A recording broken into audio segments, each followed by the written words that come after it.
Well, welcome back to another episode of the Threshold Lab. And today I'm really excited about the conversation that we're going to have. And this is particularly around this season one topic of the inner game of coaching and leadership. I quickly discovered that there's a list of people out there that have gone through their own experiences who would be really valuable to shed some insight and perspective on this topic. And Coach Joanne McCallie. I come to learn that you go by Coach P as well. I'm so excited to have you because I think you're certainly on that list, and so I'm very grateful you taking some time to join me today. Oh, I'm excited too, Zach. It's great to meet you, and you do amazing things. So I'm glad to be a small part. Awesome. Well, for those that have listened thus far, we kind of like to jump into this conversation, and I kind of want to start around that super broad topic, inner game of coaching and leadership. And when I think about it, it seems like the deeper you go into leadership, you start to discover that it's not just about tactics, it's not just about systems, it's also about as a coach or as a leader how you manage your own energy, your own emotions, your own presence. And so, kind of using that as a starting point, I'm curious, like when you think about leading yourself before leading others, what comes to mind for you? Well, I think that often actions speak louder than words. So how, as a head coach, you carry yourself. For example, for me, it was very important to be in shape, lifting weights, swimming, playing tennis, being an active person, showing the value of what it's like to take care of your mind and body through exercise, because so many women won't go on to play in the pros and their careers would end after college. And just embracing that whole concept, because when you're a player and the coach is demanding of you to do things, you kind of think you're doing it for the coach when in essence you're not, but it feels that way because coaches drive and demand and really try to get to the future image of somebody. And oftentimes an undergraduate doesn't see that future image maybe as well, or has a lower viewer image, or they could be an all-American type that is very good with their future image. But the bottom line is, what kind of example do you set? And the flip side of that too is life is not about perfection. I mean, can you admit mistakes? Can you say you're sorry? Can you forgive? Can players forgive? There's a lot that goes on the court between players. I've seen the fights on the court. I've seen, demanding by me as a head coach. I've seen players love that. I've seen players not want that demand. And at the same time, as a motivator, you are you can't be perfect. You have got, you've got things to work on too. And so I was always pretty clear with my teams that I was working on me as I was asking them to work on them. And I was a big component of sharing therapy. That my teams knew that I was in therapy for pretty much all my coaching time at Duke. And the reason why I did that was I knew the pressures of coaching at Duke, especially following a great coach like I did in Gale. And so I knew I wouldn't be accepted. I knew that people would come behind you and, try to upset the apple cart, so to speak. And some did. And so trying to balance life and having a neutral person to talk with is valuable for anybody. And so I would share, not in that great detail, but I would just let them know that the mind body piece was really, really important to achieving their maximum ability. I love multiple sentiments in that. One is the notion of the importance of you as the leader modeling what you also expect from a standards standpoint with your players, as well as also managing your own kind of health and well-being. The other side of it too is you talked a little bit about the physical piece of it, like making sure that you're active and taking care of yourself. And then what you also did to kind of nourish your mental and emotional help and getting some help around that. We're part of me is like we should probably dive into this later, but I actually kind of want to, since you just shared it, I'm curious, what do you feel like makes normalizing those conversations or difficult for other coaches to be sometimes vulnerable about seeking that help? I think we've had so much growth in awareness and education, but there are some really key pieces missing. And, until we can get kids to understand that the brain, the mind, the mind within the brain, heart, lungs, all of that is health. And it's all the same thing. Just like somebody has high blood pressure, they take blood pressure medicine. If somebody is prone to perhaps depression, they take medicine to balance the brain chemistry of their brain. When I stopped coaching in 2020, I, published a book. I went on tour. I spoke about the book, and I did a little test of these student athletes because I spoke at mostly universities. And when I used words like mental health impairment, I mean, they repelled. They absolutely want nothing to do with that. Even when I said mental health, they viewed that negatively. Like mental health is to be celebrated. It's a glorious thing, but that's not what the view was. And so then I started throwing words that I teach, like brain capital, which they love that idea, investing in your brain. How can you make your brain better? They love brain chemistry. They were cool with brain education. And so I just started to try to throw words and have discussions. And I think that's the problem, is that I don't think enough coaches are educated in this area because perhaps they haven't had a brain health issue. So it's perfectly understandable that they would not be comfortable. And also, too, that's probably not their role totally. They've got a lot of work to do. NIL, everything else that's going on. But what's interesting is the brain health piece is more important now than it's ever been because of all the money being thrown around and all the deals and that kind of thing, teaching kids about philanthropy, etc. So it's a time now to really, really kind of grow things and use better words and better education and understanding. And the other piece that's never understood is that somebody who, let's say, has depression and they take their meds religiously and they do a good job with their docs and all that, they are more balanced than the average human. I mean, there are lots of undiagnosed people out there. There are lots of people that aren't undiagnosed and maybe don't have a diagnosis, but got problems from, from where they grew up, what their background was, violence they saw in the home, abuse, you name it, scarred for life and childhood trauma. I could go on and on and on. And so I think people that do get the balance, listen to their doctors, take their meds, do what they're supposed to do, those people are the most balanced. And when people understand that, they say, well, okay, maybe I should, do that. But the other caveat is you can't self-diagnose. Okay, coaches play. I mean, you can't say, oh, I read about this and I think I have anxiety. Okay, well, maybe you do, but it has to go with doctors. Psychiatrists are very, very important. So are psychologists.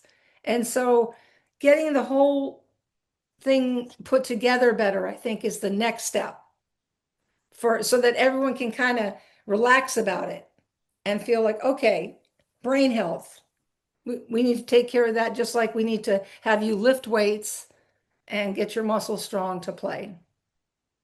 One of the things you raise is the importance with intentionality in language and helping kind of normalize that and make it relatable too. So I think even just you flipping it over and talking more about the brain, using things like brain capital, brain chemistry, brain health, all those things, but also too, like you mentioned earlier, the physical piece of what goes into mental health. And I know sometimes now people the adage gets used of like mental fitness or things like that around just like, hey, treating it just like how you would hone your body and improve your physical abilities. Like the same kind of process in a way can apply to how we invest in our mental and emotional and brain health.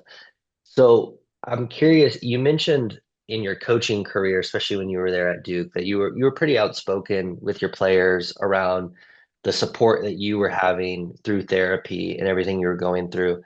I'm curious, what was maybe the tipping point for you that shifted you from maybe not if at some point managing it privately to becoming such a public kind of advocate for it? Well, I think let's see here, when I got to Duke and I recognized the triangle, the competition, the pressures, following, a great coach, all those things led me to get support. Now, at that time, I could never talk about my own brain health issue. Um, People can't take that right now. That would have been negatively recruited. Um, Although I've been in such great health for 30 years after my diagnosis, um, it's pretty remarkable what the stigma is still in being a coach.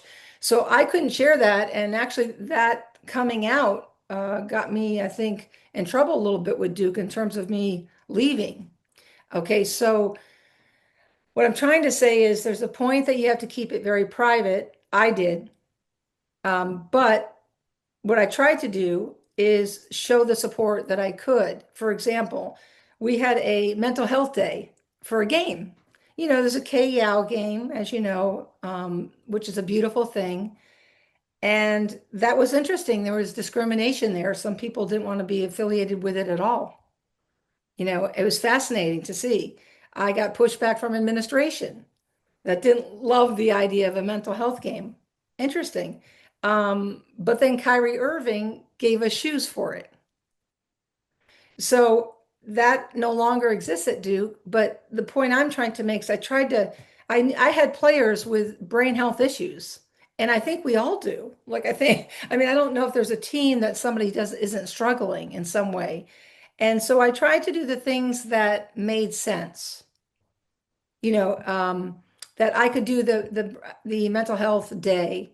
And it was hilarious. We had up on the upper deck, massages and dog therapy. And, it was sort of it's just looking at all the avenues, exercise, bikes, whatever you want to say. Um, I really was proud of that at Duke. Nobody would care to write about it. It wasn't a national championship. I found things to be very myopic that way. No sense of the whole. It's basically a national championship or sit down. And that was a hard thing to think about because basically developing people is all things, and so that's what I always ask me, people always used to ask me, what do you do? And I said, I'm in the business of developing people. So simple, but it's so true. It's simple, but and I don't say that from a standpoint of a negative connotation. It's just simple doesn't mean that it's easy, but it's like when it's at you look at the foundation of what a great coach or great leader does, you in essence just you kind of hit it with that, if you will. And we've kind of touched on a little bit some of the different layers that kind of go into that. Um, with it too, you've kind of touched on some of the pressures that you felt like you had as you were stepping into Duke and who you were kind of following in their steps. And when you think about navigating the pressure of expectations, whether those are external or self-imposed during your coaching career, what were the things that helped you kind of navigate those? Well, I was pretty naive. I think that's a good thing and a bad thing. Um, I was just raring to go and so excited to be at Duke. I had been admitted to Duke as a student athlete. I had been recruited to Duke. It was a full circle moment. Um, it was tough moving my family. It was particularly tough for my daughter, her age, but my son was young enough to be totally thrilled. And we got closer to family, and there were just so many incredible things about it. Obviously, a great program, working alongside Coach K. After working alongside Coach Izzo, I'm a unique coach that way. Nobody else has done that, and it was really interesting. So there was a love and a love for Duke, and there still is a love and a love for Duke, but it was far from perfect. And because there were people that tried to intercede, you know, just basically didn't support me. There were some funny conversations going on about, oh, well, Gail didn't really leave. You know, yes, she did on her own accord. She saw a wonderful opportunity at Texas, and then it was all manipulated. So there was, there was factions and some bad actors, but overall, well, loving the student athletes was it for me. I mean, it was all about you. You can get really, when you're on that practice floor and you're with your team, you can really isolate and you can shut down noise. For a while, I didn't even know noise was there because I was naive. But then I recognized that noise was there, but still going to practice every day and going to training table, eating meals. I very much participated. I didn't delegate relationships.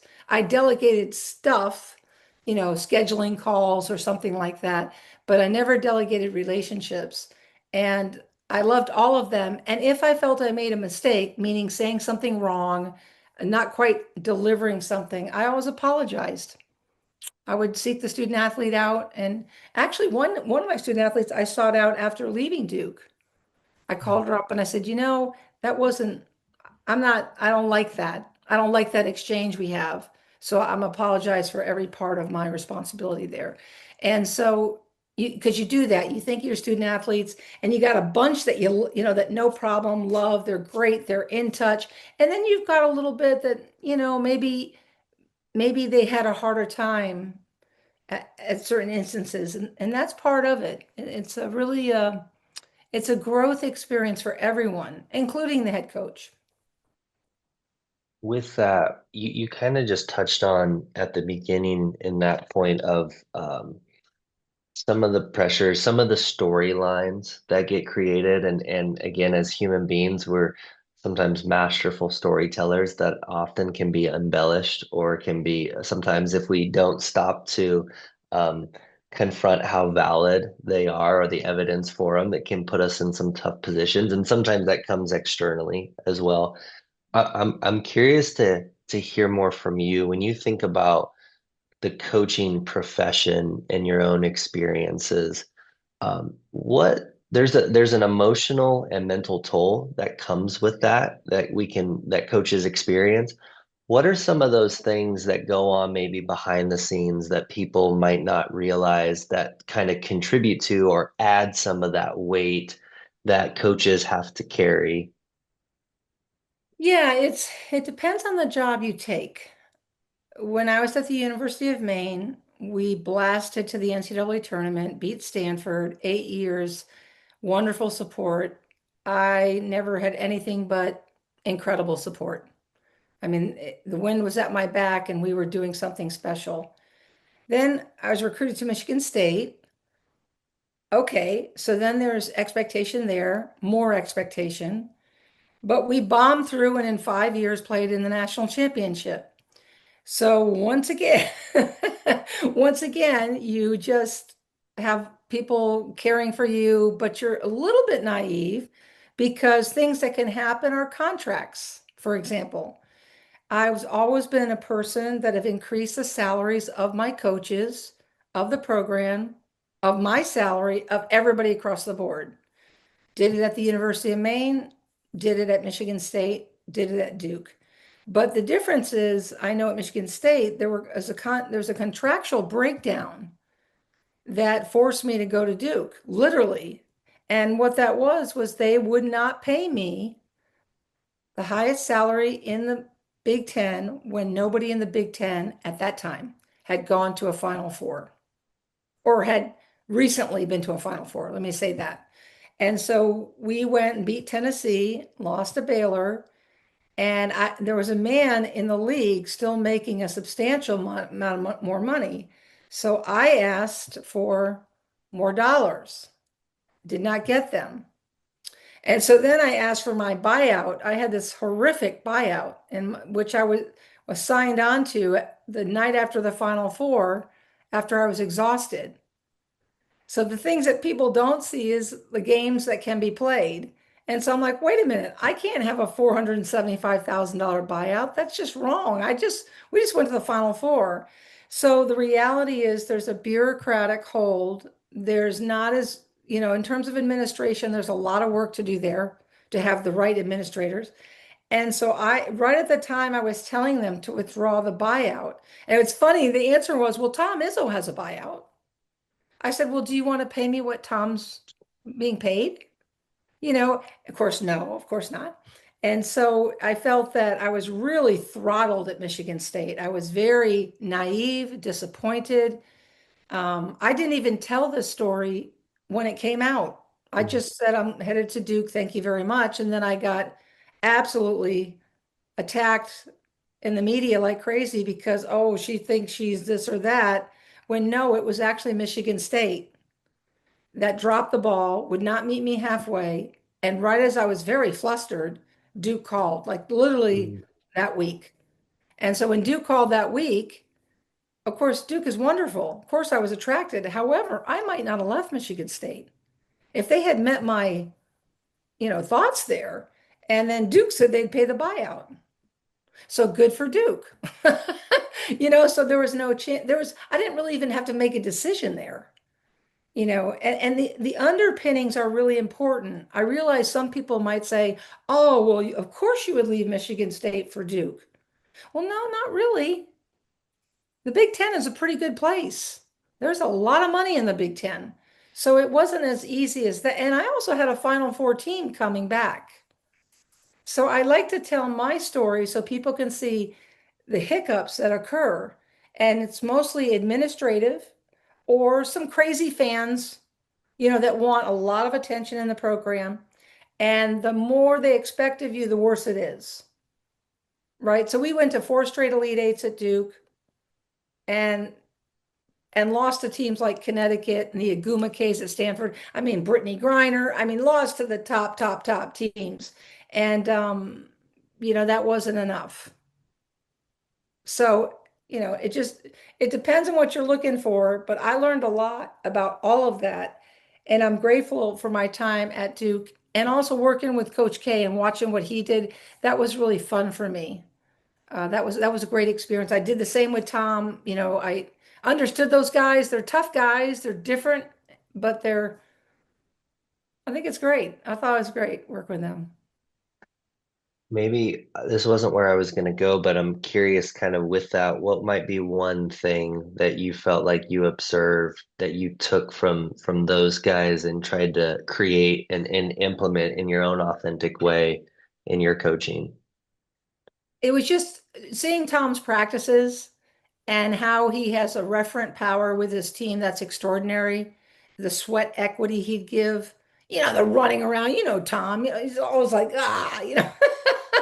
but he had such a great rapport and can really push the envelope with his players. So Tom maximized every bit of his players, every bit. And obviously, he's still coaching. It's amazing that he is just because it's so labor intensive, obviously. Um, and so it was great. And he also helped me in recruiting, and he was super, absolutely super. We went to a Final Four the same year. They were in Kansas City, we were in Indianapolis. It was a glorious run for Michigan State, might not ever be repeated for that to occur. And then with Coach K, Mike is just really very cerebral in how he thinks about things. I always say that he benefited from having daughters. His intuition is stronger than, with all due respect, most men. He has a way of understanding how people, what they might be thinking or not thinking, and obviously very demanding. Army background. I have a Navy background. I was very into that. Not intimidated by, he could be tough. I mean, he could be tough, and I thought it was great. Mm, So I learned, I watched their practices. He also helped with recruiting.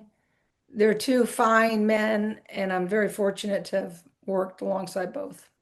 yeah, no, I appreciate you sharing that and also just being honest about some of the realities too, that some of which again I think the outside person may have some grasp of, but not nearly to the level that you describe, right? When it comes to the admin, the bureaucracy, the games within the games, the media storylines, the expectations from fans, all of that, like and when you kind of bottle some of that up along with some of the other challenges that I think you hear a lot of coaches talk about, there's certainly the sheer number of hours that go into the role. Sometimes um, the purpose that we get kind of that we drift away from at times, if you will. Like we don't lose it per se, but we just kind of drift a little off course. And sometimes you bottle all those up and it creates this sense of burnout. And I don't know what your relationship is with that word or when you think about burnout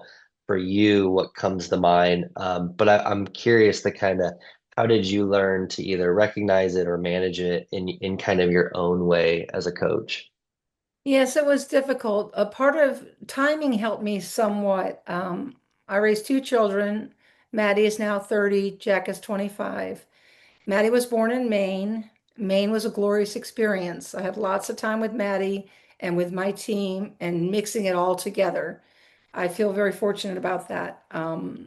Moving to Michigan State, Jack was born in Maine, but he never was in Maine because he was basically a Spartan, at birth.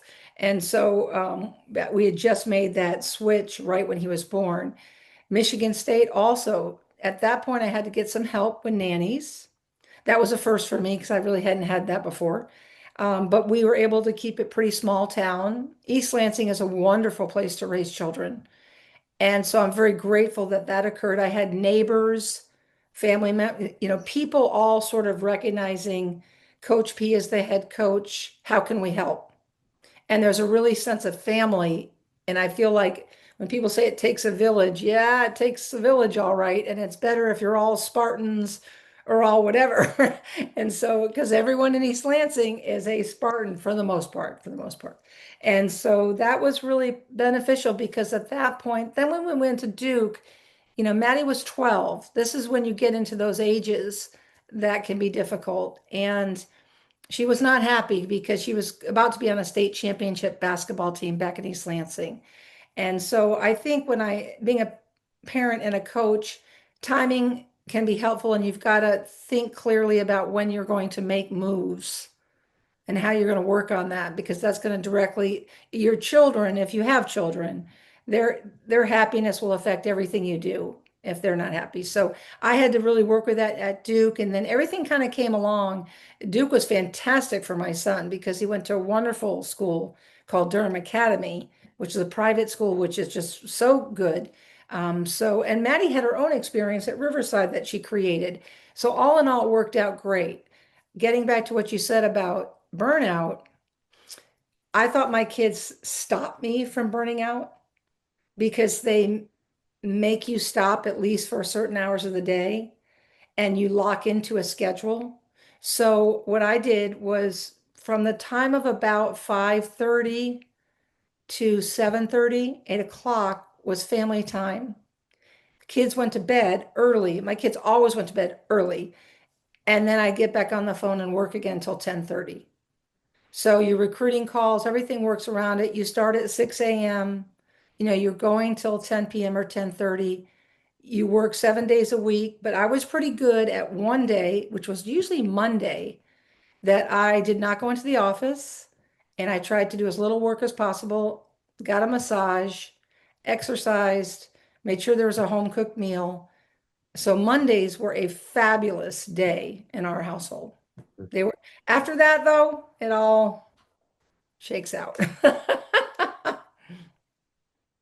I can empathize certainly. I have a 1.5-year-old, so I'm a little bit on the earlier side of the continuum there, but I can understand the notion of when you come home and your kids just like they are just this natural built-in um opportunity to just be present, and just leave everything else behind, or at least the best you can. It's gotten easier since having a son, so I can empathize with that. And I'm curious now, like You kind of in describing that you talked a little bit about for you how the mirror reflects back on you and your own experiences and how your kids help with that. And I'm curious if you were to reflect the mirror out now towards there's a lot of high achieving coaches out there who feel tired, who are exhausted, and maybe don't feel like they can either um, take a step back or get maybe they don't know where to go for kind of that support. And so I'm just kind of curious, like, what kind of permission would you give to those coaches out there that might be experiencing kind of some of those feelings and those thoughts and advice? Yes, I mean, you have to be so intentional, intentional with care. Massages are a big one because you got to get stress out. I don't care if you're a guy, gal, whatever. You have to be intentional. You have to prioritize, and maybe coaches as a whole, their shutdown period, I can't remember when it is, um, but maybe having a longer one, a good clean break for maybe it already is 2 weeks. I don't know. But because of NIL and the complicated life that we live and the different teaching that is taken and the recruiting where everyone's switching teams, because of all of that, I believe yes, more should be given. It's crazy. And you see, I go back to Tony Bennett, somebody who was just a door. I mean, he retires at 55. I retired at 55. I mean, I saw NIL coming down the pike, and here it came, and the transfer portal. And unfortunately, not enough might have been done to kind of take care of the sport a little bit. I get the NIL, and that's a wonderful teaching opportunity. Okay, about money management, philanthropy, yes, market. Okay, I can see where NIL could be just a beautiful thing. I never had to deal with it directly, but that transfer portal and the athletic directors and the presidents let that go. I mean, that I do think commitment in life is important. If a coach leaves, okay, you can leave. I get that. Coach leaves, you can leave. But it's really sad that we haven't taught a whole generation that if you make a decision to go to school X and you want to transfer, I don't believe it. You should be able to transfer in conference. I think it should be out of conference. And I think I'm a believer of sit out because you can also get your master's degree.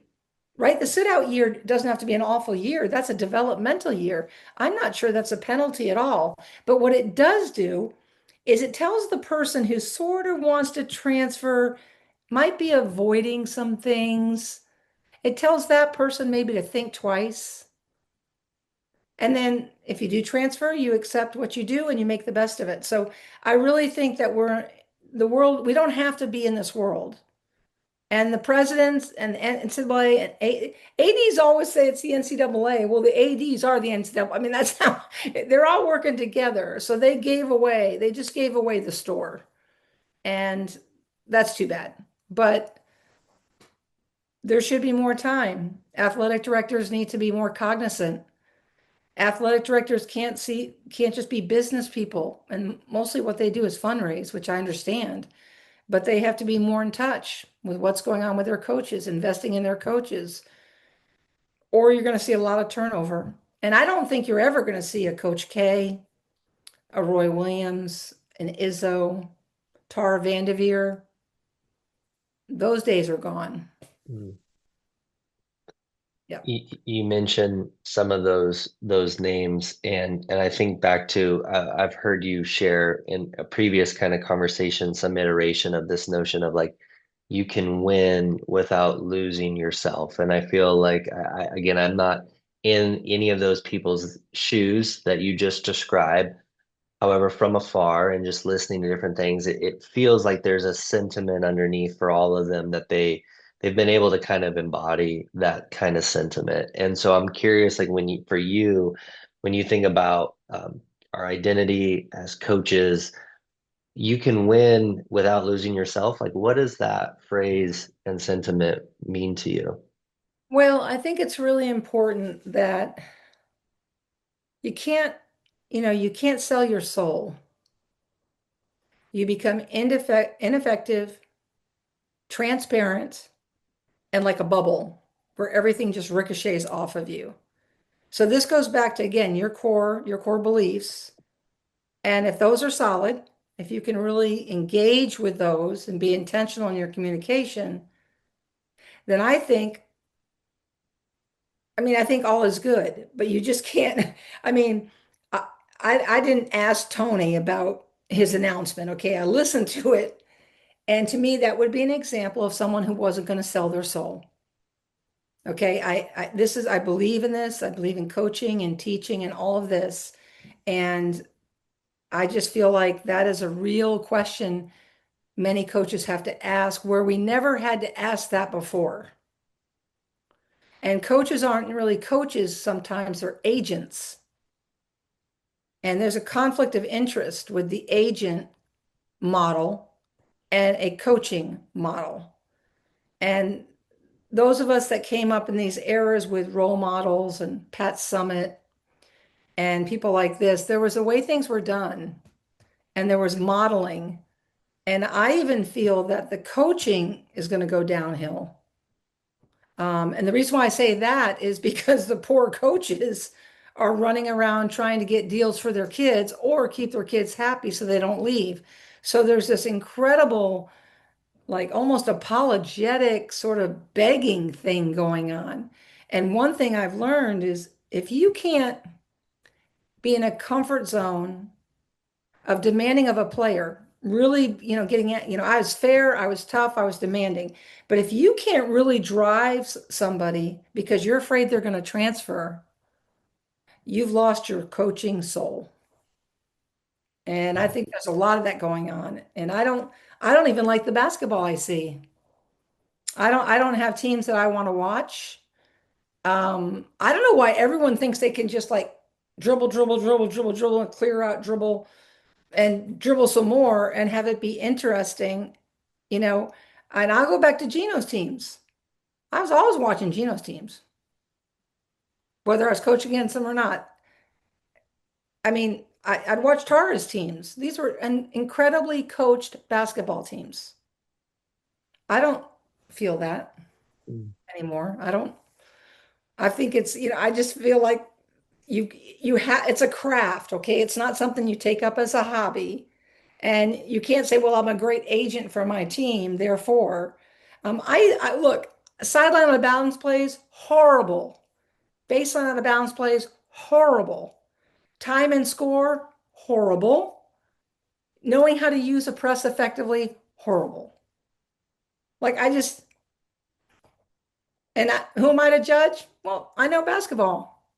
And you know what? If you don't score on your baseline out of bounds plays or your side, I mean, I don't think people run sideline out of bounds plays. mhm, We had like 10, to try to execute. So I think we've gotten away from that really crafty, stuff. And I know there are a lot of great coaches out there. I mean, I'm a little tongue in cheek here, but I will say there won't be another Gino, and there won't be another Tar. mhm, mhm. With what you just described, like you kind of acknowledge like I think everybody's kind of aware of some of the changing dynamics across the landscape of the sport. And we kind of touched on some of that, but you're also acknowledging some of the dynamic changes within the game itself and how that's evolved. And like I don't think, as you mentioned, I know you said you were being maybe a little tongue in cheek, but I don't think you're able to make those observations without being not only a teacher of this game for so long and so successful, but also like a student, right? And being somebody open to learning. And I've listened to you kind of talk a little bit about your development and kind of growth as a coach a little. And I kind of want to shift gears a little into that. And I'm curious, like when you think about your development as a coach or a leader, what might have been some key, maybe inflection points for you along the way where you really started to notice that you were evolving? Oh gosh, that's a great question and a fun one to answer. There's back in the day, Bobby Knight, even early Pat Summit, dogmatic approach was very prevalent. I mean, it was it was drive, it was not the caboose, it was being in front of the train and just pulling your teams along to try to reach maximum potential. I could name a million dogmatic coaches. Coach K was dogmatic. He could be tougher than anybody. I mean, you could read his lips when somebody was coming off the court, so that dogmatic approach is something I definitely took on, learning from the coaches I learned from, Andy Landers, Pat Summit, Sue Gunter, of course, Joe Champy, my mentor.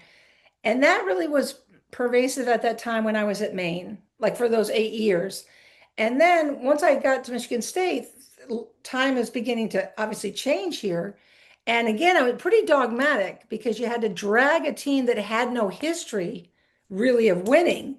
And so you're just, you know, driving it and to do it in 5 years, so many people were involved in that. Talk about a confluence of talents coming together, both administratively and within the team. But that was still pretty dogmatic. I was extremely tough on that team they told me when a team tells me you want to go to the Final Four, oh, you do?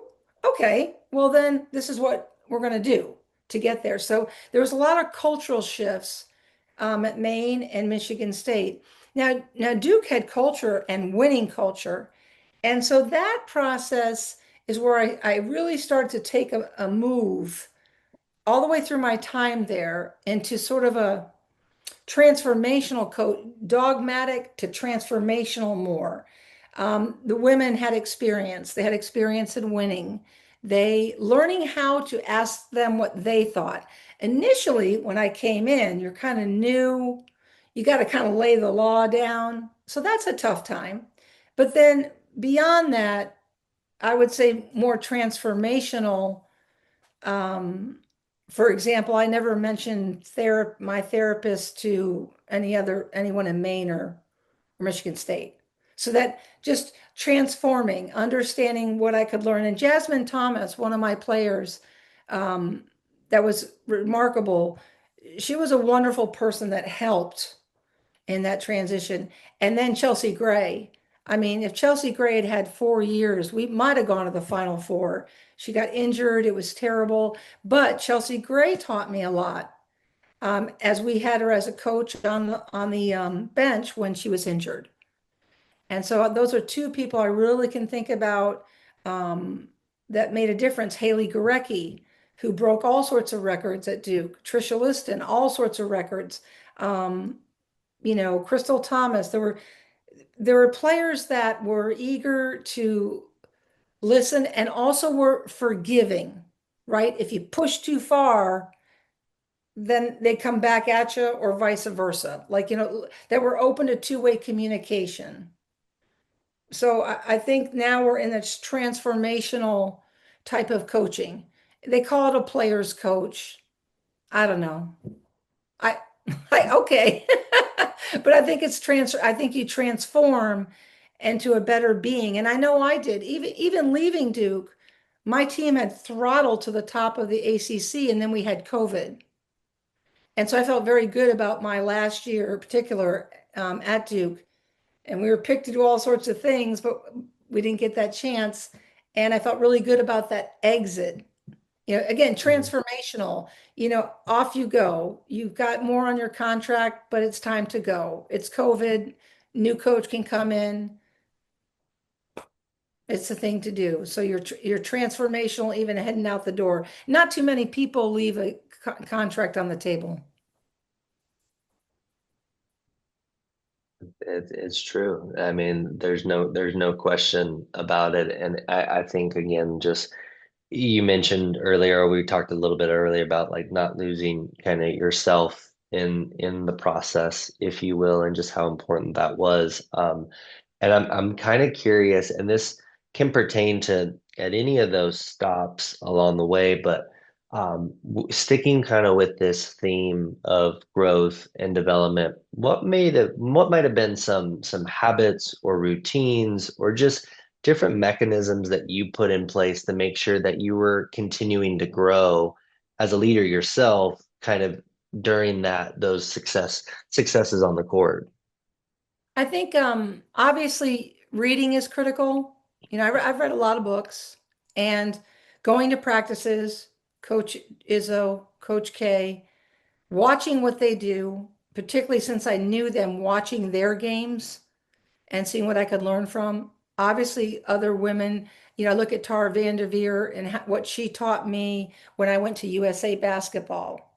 That was a new arena for me, and she was a gold medal, Olympic coach at the time. And so you really have to seek out mentors. It's something I talk about all the time. Mentorship matters, and you do not have to know a person for them to be a mentor. All you have to do is step forward and say, I need you to help me. With Tara at USA Basketball, we were, both coaches, me at Michigan State and her at Stanford. But I made a point to chase her down and at some point didn't agree with her. And she was like, okay, let's review this. Um, and so it was a great exchange. I'm really grateful for that exchange I had in that 2-year stint. And we won 2 gold medals, great kids, and I had mentorship. And I think that when I worked for Joe Champy at Auburn, I also had mentorship. He taught me how to do things. He put me on the spot, made me uncomfortable. That's a thing today that I think is a little tough. Nobody wants to be uncomfortable. Conflict is necessary. And when you're trying to keep someone at your school to not transfer, well, then where's the what is anyone uncomfortable or do we just think everything is rosy? And so I think that's a critical point. But the mentorship piece is everything. And I sought out people, ask questions, listen to my coaches, uh, and also hired older than me. Like when Coach Brown, when Al was on the staff with me, I loved having somebody older. Like, why not? I was this age. Why not get somebody older who has a little bit more wisdom, might be able to say things differently. So that was also a piece that was important to me that I was able to accomplish for a lot of my career. You described the word kind of mentorship and a theme that I've had similar conversations with other guests on this season is this notion of like who coaches you. And you can replace the word coaches with mentors if you want, but and sometimes that's formally, sometimes that's informally, and sometimes it's through inspiration that you kind of in essence touched on. And so I love that example of just kind of being willing to learn and grow from so many different sources. And again, that can be formal or informal. I'm curious for you. This is a little bit of a side, but I'm curious. You talked about a lot of basketball influences and mentors in basketball, and I'm curious if at any point in your career when it came to helping you as a leader and building your culture and so on, what maybe inspiration you drew from other arenas along the way to kind of help influence that. Oh, sure. Well, I don't talk about a lot. I'm pretty personal, but my faith, in the morning, I was the best coach I've ever been at the end of my Duke tenure, let's say the last 4 years. And that's because I began to do devotionals in the morning and get up early, 5:30, and really try to connect myself to the way I would be thinking for that day. I did not have that my entire career. I was a late person to faith. I didn't have any faith in my family. I had no mentorship there. And it was one of the ways that Kyra Lambert, another fabulous point guard at Duke, she and I began to connect um, on a faith-based way. And so I actually got baptized very late, 50, 52, whatever it was. I can't remember. And so I really enjoyed the quiet time. And it's too bad because I did feel upon exiting, I was like, geez, you're kind of in your groove here. You kind of have gone from a dogmatic coach, to as a transformational, and then you've added faith, and so many of my players had faith and would talk about it or not, depending upon if they wanted to. So I think that I've really grown as a person, and I'm now meant to do other things, which that's clear. But but I just think that became part of me. And I'm really fortunate for that. I'm grateful for that. Mm. It's wonderful to hear kind of that evolution that you just walked us through. And I think that's so powerful in so many ways.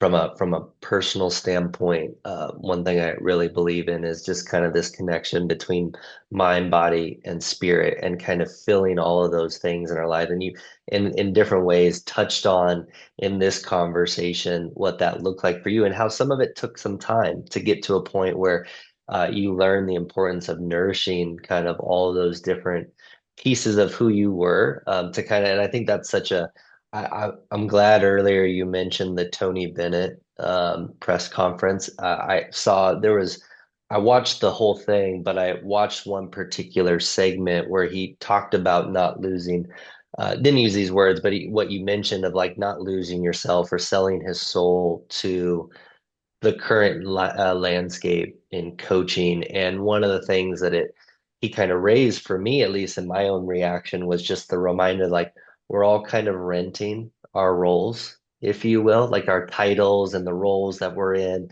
but our value as human beings, like that is a constant. And in order to, I think, share that value with others, we need to kind of fill and nourish all those different pieces of who we are. So it's wonderful to kind of hear how that evolution looked for you. And I think that kind of creates a good segue here to the last couple of questions from me, and I want to be respectful of your time. But you mentioned some of these other things now that you've stepped into, these other spaces like speaking and writing and advocacy and so much mentorship. What's kind of fueling all of that work for you today? Well, yeah, for about 4 years, I was speaking about Secret Warrior, a book that came out, told a story, my story as a coach, a wife, a mother, all of that, brain health challenges, etc. So I really enjoyed, Robin Roberts had me in GMA, which was so kind. I was able to get the word out, get out there and speak. And then I did that for a while, but I also found myself getting pretty exhausted, being back in hotels for just one night or two nights. I don't think I'm like cut out for that anymore. I've just done it too much. And so I kind of rebooted myself and wondered what was next. And right about that time, Texas called to be in a Tower Fellow program where we are back in school. And at the same time, we have all these events and things we do because we're all like 55 and older, up to 75, I think. And so I'm a huge Hook'em right now, huge fan. They've treated me so well in Texas and Austin. And so I did 6 months there already, and I'm going 6 months again to finish the program. And then I'm going to wait and see what really happens. I would like to get back into work. I don't know what that means. I feel like I'm a little wasted given my experience level. Like I need to find a place, but I also can't move around. So the speaking circuit, which I actually thought would be my thing, didn't feel like my thing. I felt that was a little bit dog and pony. I just felt like I was flash in the pan, and I don't know. It wasn't my thing. So now I'm looking more for a place I can be. Mm. Maybe 6 months in Austin, maybe 6 months in Durham. I'm trying to cultivate my life. Maybe other places, I don't know. But that's kind of my direction. I've got a foundation. It's a Coach B for Life, for Foundation for Brain Health, but still got it all set up, but still working on the monies going in and looking for that billionaire. I'm Who's sorry, but hopefully listening. they're out there, billionaires who just want to help with brain health, but don't want to get directly involved. But they can see what I do with the foundation and how a coach is involved. So eventually I'm going to find that person and partner with, and then I would probably be knee deep in the foundation.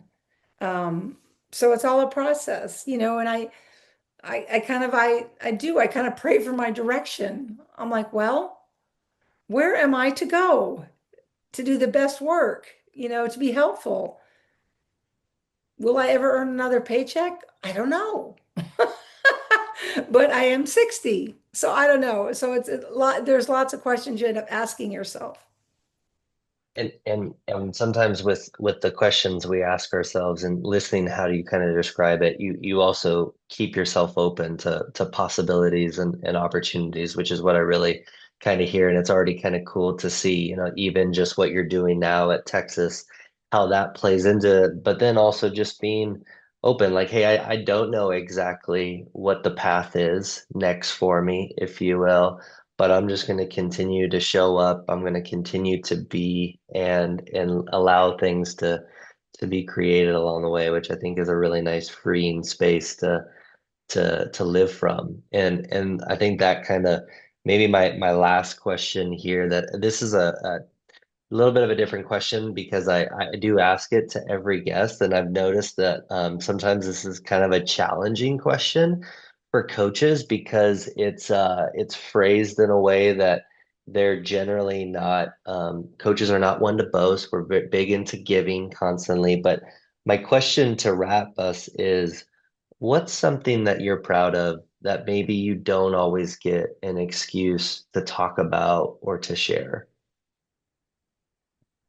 Within my coaching career or in my life? That could be either direction, big or small. You can, Okay, yeah. gotcha. Well, I'm always proud of our teams and the championships we won and all that. Okay, that's a given.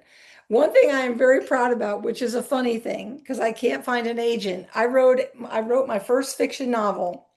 It's called Stella Rising. So I wrote Choice Not Chance. I wrote Secret Warrior. Those are nonfiction.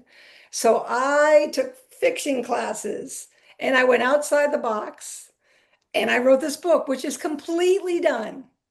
And now I'm in this war with agents who say, oh, well, it should be YA, young adult. I'm like, no, it's a book club type of thing. And so, no, I'm not sure it can be adult. Maybe you should rewrite it for YA. And so I'm in this hilarious spot of this book is completely done. It's a story of a tennis player and her name is Stella.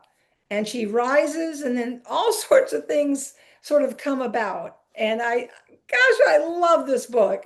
And I never get to talk about it because nobody cares about it. And it's not published. But I think it's an example to everyone out there that labor of love is important, Mm, even if it's not monetized. And no author except Stephen King makes all the money or whoever else, but it's not monetized. I took the classes. I did the work. I think it's very good. I think it's very good. Other people have told me it's very good, but it still is, well, not published. mm. And then we add an important word yet at the end there maybe. And obviously again, you being open to possibilities and opportunities, I think, wherever that goes, it's gonna go and it's gonna be great. And I appreciate you sharing that example. I love the labor of love sentiment with it. And just as a whole, Joanne, I just want to thank you again for taking some time. I know you have a lot of different things on your plate. And so I'm super appreciative of you just kind of peeling back the curtain a little bit more on some of the things that you've already been really outspoken with, but also things that you're truly passionate about. I think we can kind of feel that or hear that in how you talk about it. So I just want to thank you again for your time. Well, thank you. And keep doing your good work. People need to hear stories and there's just so many things we can extrapolate and get to collaboration. And I just think it's the work you do is fabulous. So keep on doing, and it's a pleasure. And maybe I'll see you again.